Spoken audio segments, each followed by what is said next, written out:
Welcome back to another episode of Clear Creek's Leadership School. Today we're talking with Dr. Ethan Slaughter, the COO of Christensen Transportation.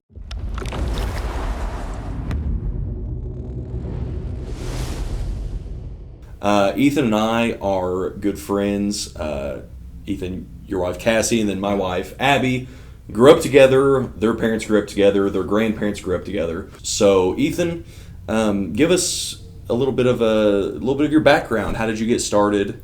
How did you find Christensen? So my background is really in accounting. So I started off my career like a lot of accountants do in public accounting, and I met the CFO of Christensen Transportation through that relationship. He was a partner at the CPA firm, and so I left the CPA firm like most do. I worked in municipal government for about 7 years.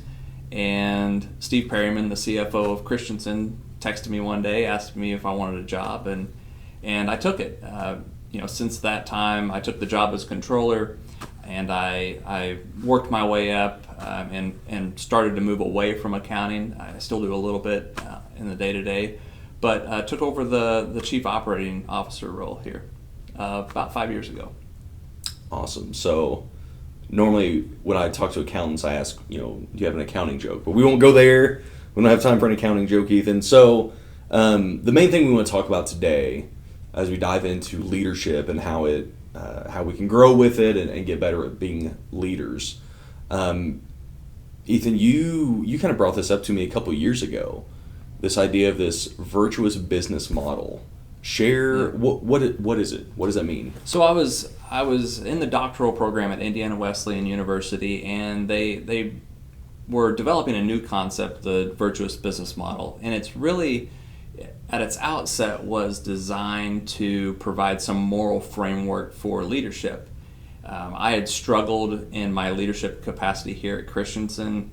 I moved from a really white-collar environment of municipal government to a really blue-collar environment here, and I wasn't connecting with the people. So the first time I heard about the virtuous business model, especially as it pertains to the leader, there's 9 traits. I tried to adopt the 9 traits to myself to see if I would make any impact at all, to see if this would be a more enjoyable place to work just for me. And as I developed the 9 traits, which I'm sure we're going to talk about, I really started to resonate with my employees more. So I told them what I was doing. And so working with the employees about what these 9 traits are all about, our whole department really shifted. The accounting department here was not known as a particularly friendly department or an enjoyable department to work with.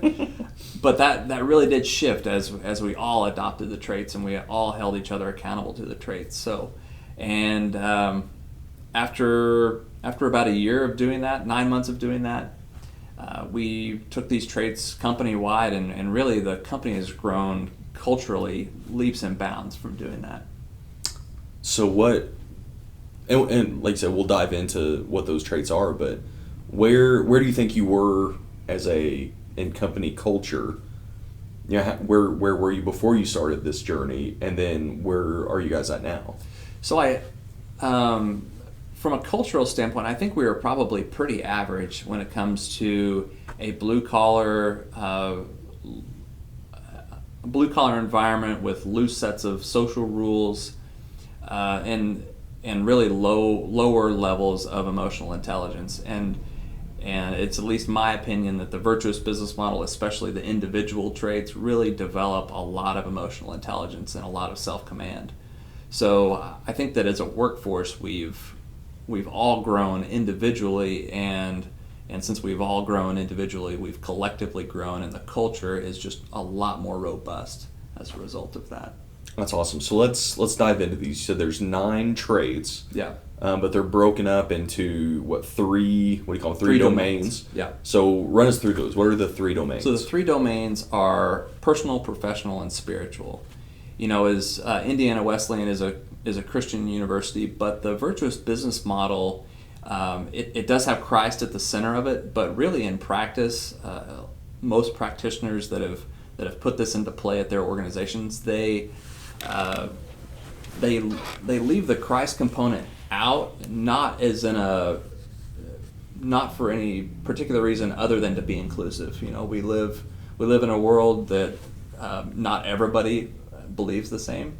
So, but these are Christ-like traits. But the three domains, what you're asking about, spiritual, obviously, spiritual is an area of self-reflection. It's a area that if you believe in a God or a deity, it's how you interact with those core values, and so that's a very important part of a leader. Whether or not you believe in a God or not, you're going to have some spirituality to you. Mm-hmm. The personal domain is similar, except for it's how you manage yourself, which is another big component of emotional intelligence, recognizing emotions in yourself, regulating those.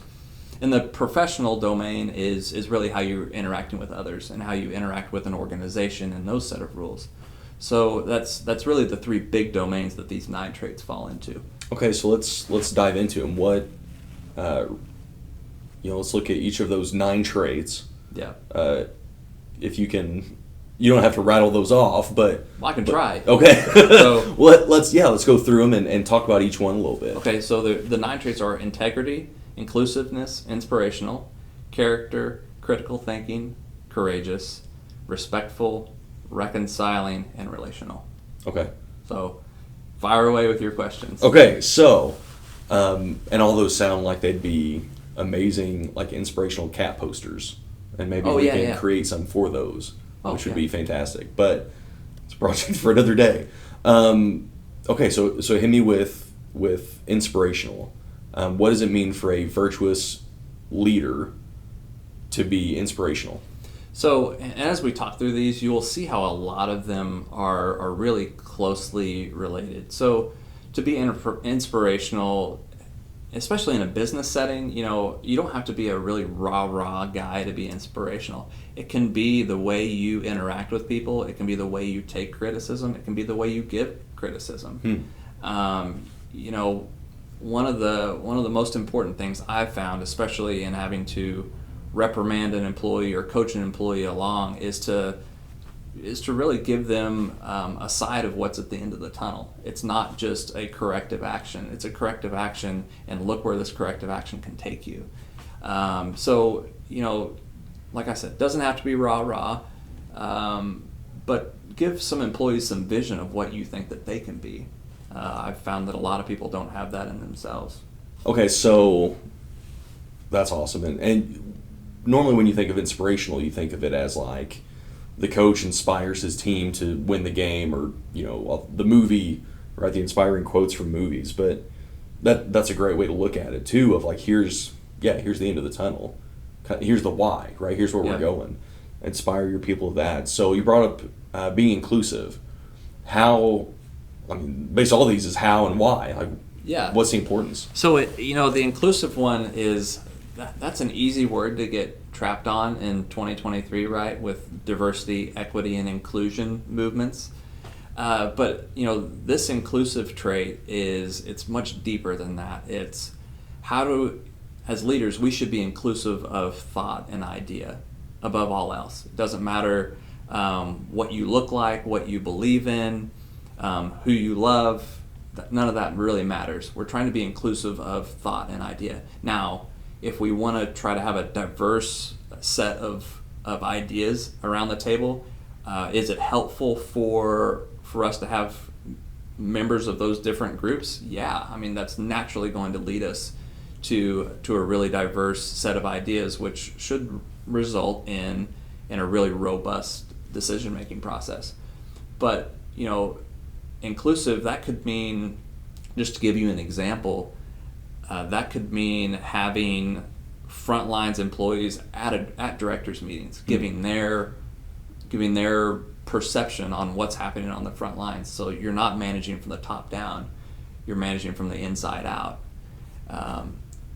And the why to that is it's a much more robust decision-making process whenever you have a really multifaceted perspective on a problem. So if you're, you personally or your company culture is that inspirational, inclusive. How do those two dovetail into being relational?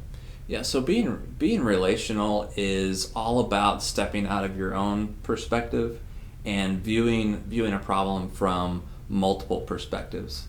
I'm trying to think of in the trucking world. There's lots of ways to view even how to recruit drivers. Are we recruiting drivers just to fill a seat? Maybe, but if you recruit somebody who has a long history of turnover, somebody in the company pays the price for turnover. Maybe you should have considered that before you hired this person. So it's in every organization is different. And there's always tension between departments, and it's really understanding the cause of those areas of tension and seeing if you can alleviate it by viewing a problem from somebody else's perspective.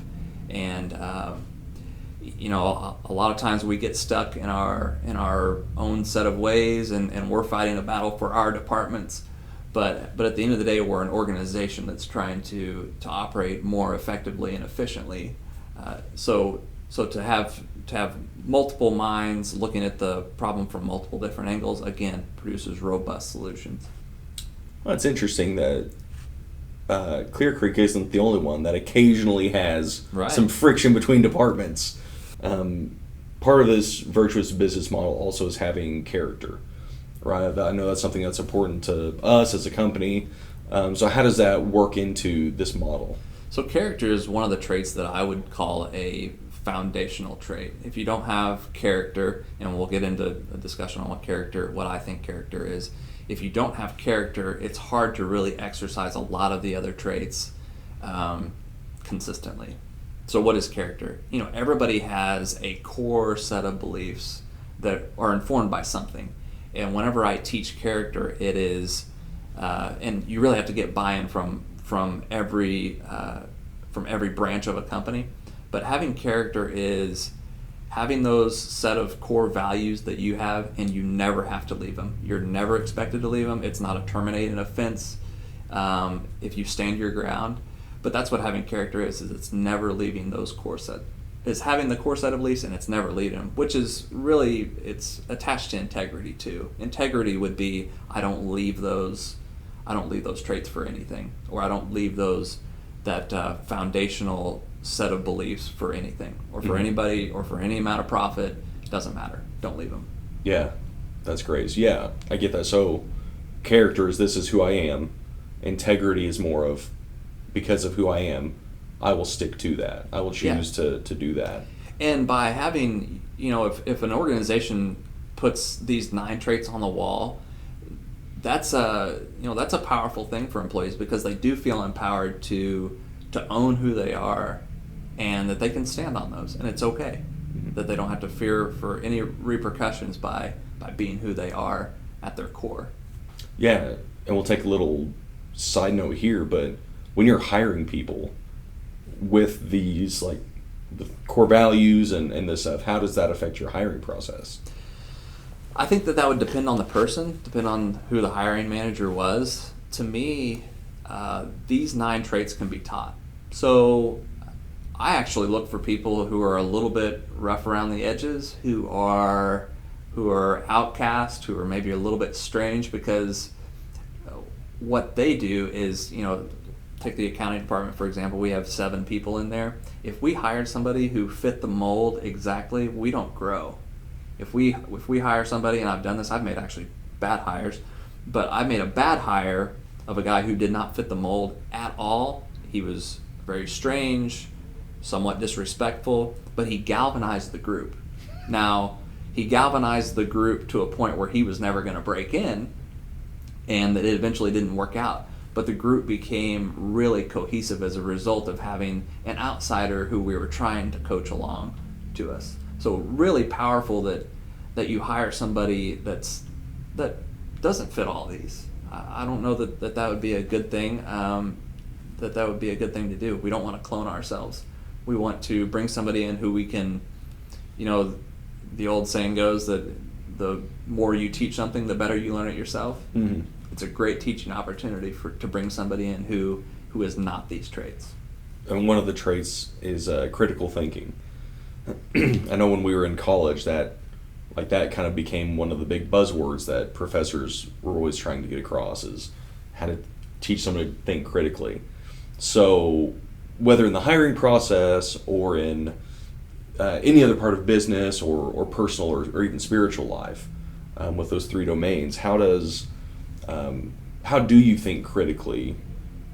Plus, in regards to all of the other traits here, how does that critical thinking component come in? So, to me, there's the traditional practice of critical thinking, which is again, it's a multifaceted and it's layered thinking. There's one perfect example of critical thinking is as a question tree. So you might start out with one question, and then as you're pondering that question or solutions to that question, you might think of three other questions. And underneath each of those three questions, you have three other questions. And so this tree blooms, and by the end of investigating the initial problem, you have maybe 50 questions. Answering those are critical. That is a practice of critical thinking. Now, so that's more of the traditional approach to critical thinking. I have I guess it's a more new age approach to critical thinking, and it's thinking when thinking is critical.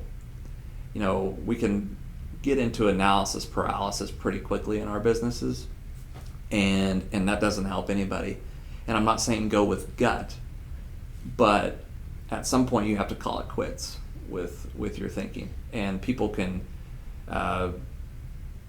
this is a bit of a tangent, but people can get addicted to thinking, just like all other kinds of things people can get addicted to, because it is such a rewarding process for your brain to think and get rewarded with an answer. And now I need to think about it more. Breaking out of that cycle and knowing when you have the win is important, and knowing that if you're going to take the loss, when to take the loss and not expend additional effort. Wow. I'll be thinking critically about that. Just don't think too much about it. No, not too much so, yeah. No, yeah, I get that. It's because you are doing the, think critically about something, but then you got to pull the trigger and actually do something with what the answers you've come up with. Right.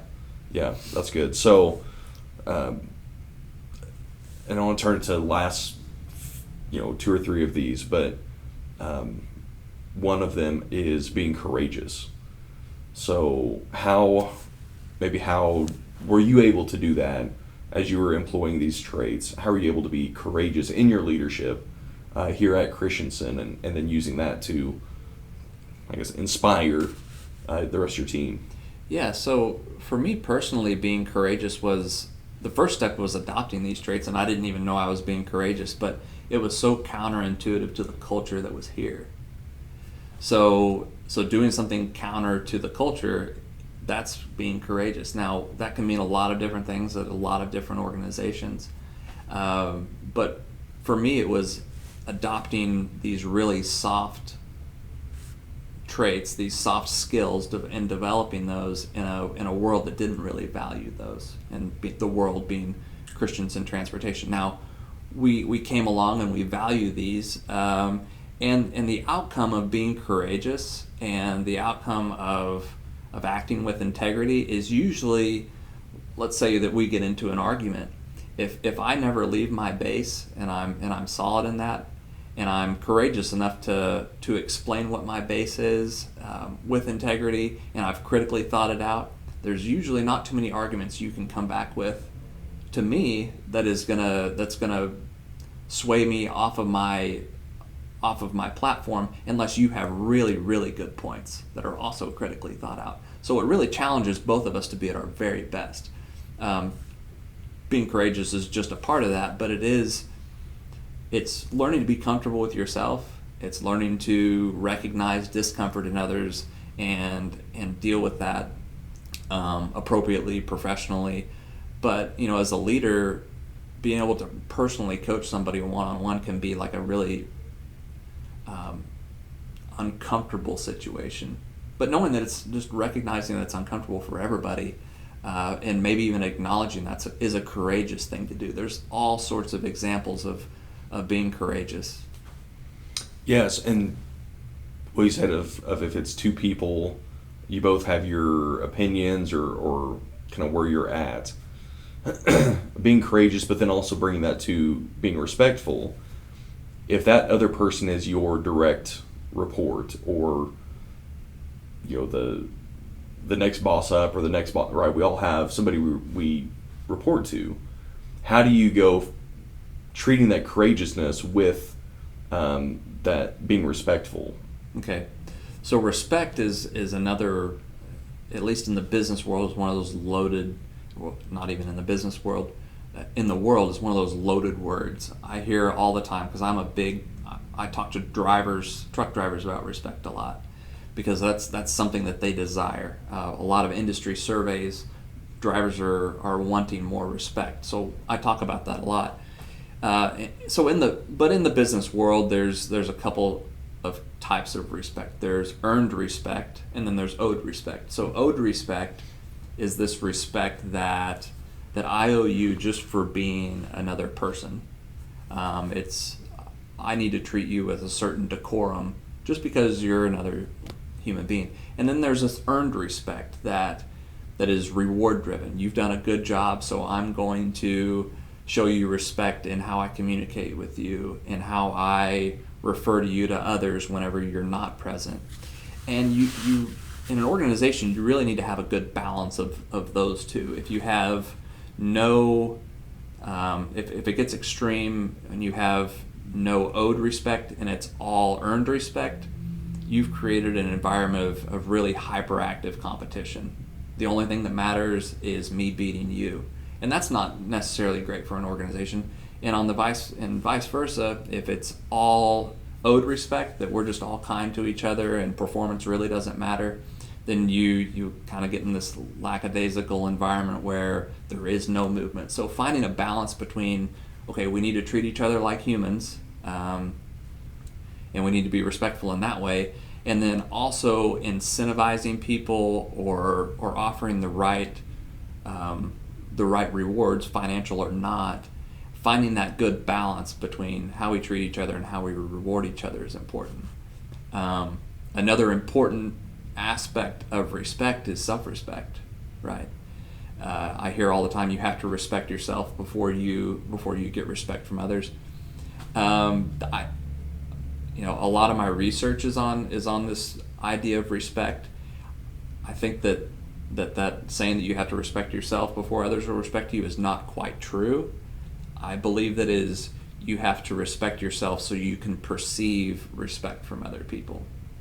A great example of that is I was talking to a truck driver about times he's been disrespected, and I was questioning, because a common theme among truck drivers that I've talked to is they lack self-respect. So I did some research. I wonder how that impacts their perception of respect in the world. So I was talking to this driver, and I said, so tell me about a time you've been disrespected. And he said, well, every time I go into Walmart, when I'm out on the road, people look at me like I'm trash, like I'm just the worst human being in the world.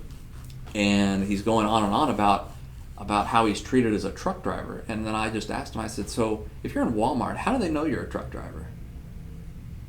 And he thought about it, and he's like, I don't know. And I said, well, does this happen to you when you're on vacation with your family? He's like, well, no, not really.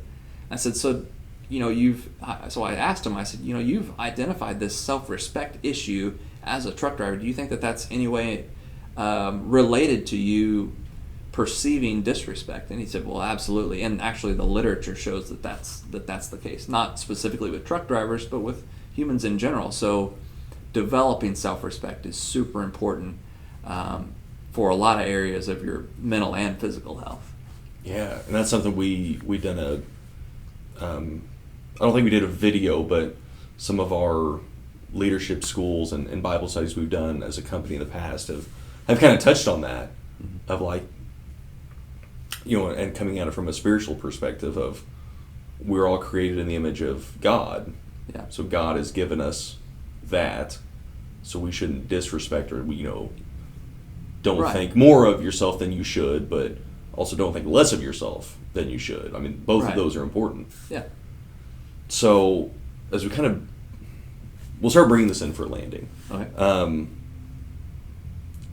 So looking at just this last one of reconciliation, I think that's really important for for everything we do, whether it's dealing with employees, our coworkers when we make a mistake, or they make a mistake towards us, or customers or vendors or whoever.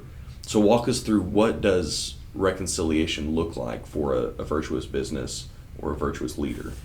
Okay, so you touched on one of the main points, which is sort of this emotional reconciliation. I've offended you, you've offended me, we need to work that out.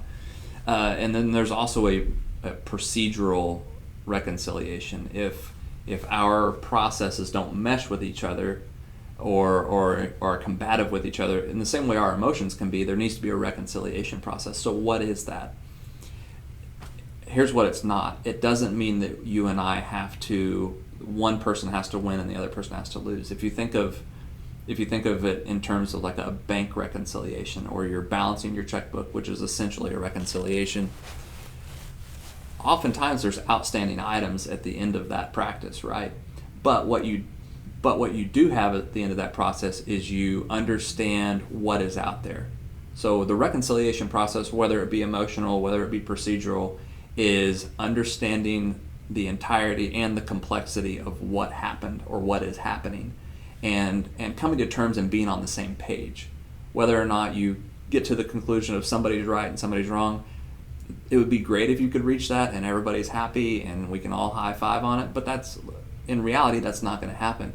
It's really understanding, again, the complexity of what happened and its implications, so that everybody can be a lot more well informed in the current situation and going forward.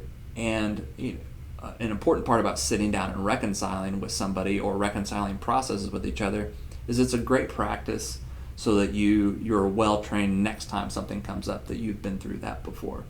Reconciliation is, again, one of those things that it requires a lot of the other traits. It requires character. It requires integrity, so that you're not pushed off your foundation. It requires a ton of critical thinking, thinking through a process, or thinking through how you might have hurt me or how I might have hurt you, because, well, especially men in general aren't great creatures at picking up on how we emotionally hurt each other, or even admitting that we're emotionally hurt.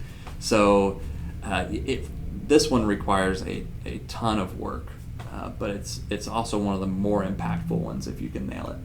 Yeah, and that's kind of what you said, of all of these don't work without the others. So it definitely does seem like it's not just like, here's a list, pick a couple that you want to work on, but definitely seems like they're all in it together, right? To work together, and they each build on each other. Yeah, and and I can tell you that my practice with these traits was and still is. I have these 9 traits at my disposal at any time. I used to have them on my computer wallpaper. So if I had 2 employees that were fighting with each other, I would bring them in knowing that either we had a process that went awry, or processes that were fighting, or we had some emotional conflict, and we would sit down and we'd walk through the traits, what they mean in terms of this conflict. And so, yeah, all of them work together in some form or fashion. You're not just going to have an issue with one of them. Yeah, that's awesome. So at the beginning you touched on that this was basically built on Christian principles, learning from the life of Jesus to build these out. So how else can faith, and maybe you specifically, or faith in general, how does that play a role in being a virtuous leader, just life in general? Well, and again, being inclusive, I would probably address this just from a spiritual standpoint, that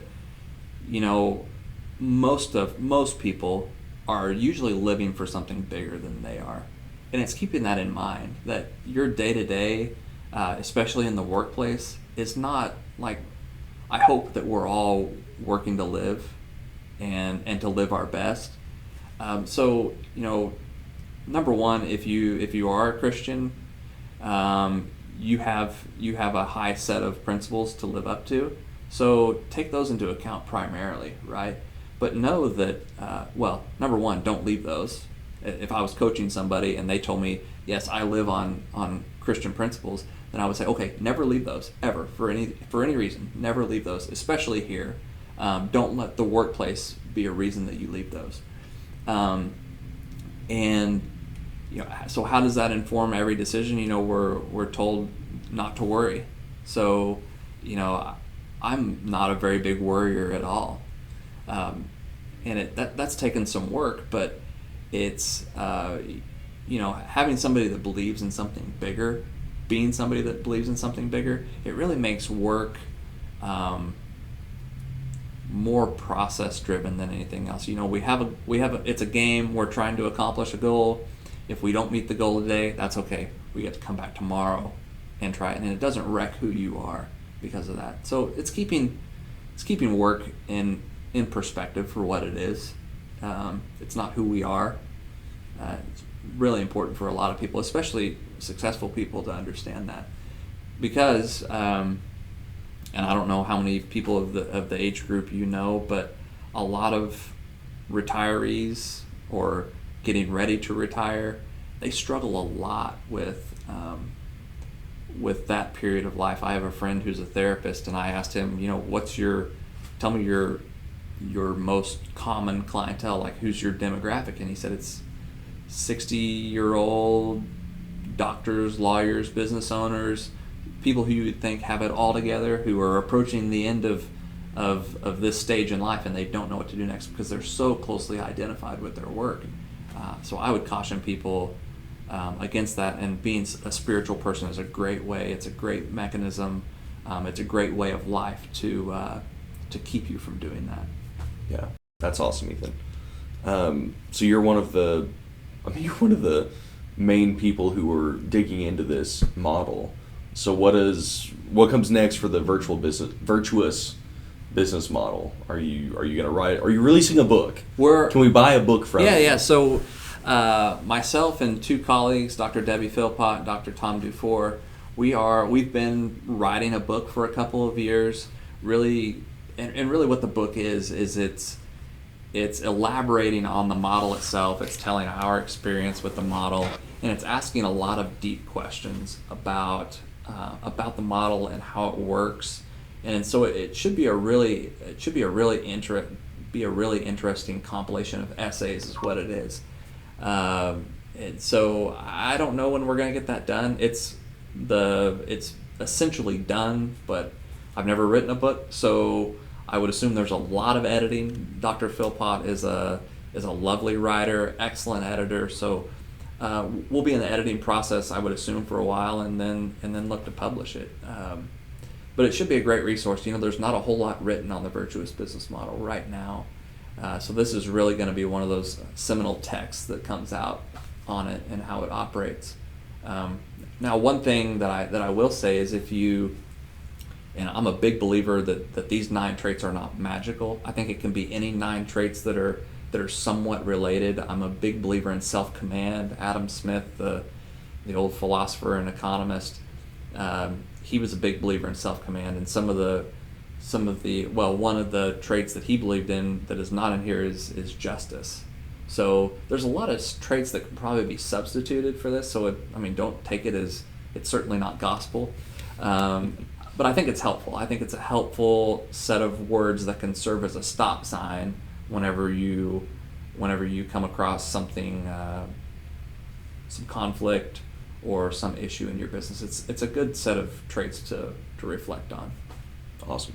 Well, Ethan, thanks again for taking time to share with us about that and give us some encouragement and help us to grow in our leadership. Thank you all for sticking around. This leadership school is something we want to continue to use to grow, to get better as leaders. And leaders are anyone who has influence. And whether that's in professional sense or at home or with family, friends, leadership is so important, and we want to grow and get better in that. So check out more of our videos that are on that. Let us know if you have any questions. But again, thank you for growing with us.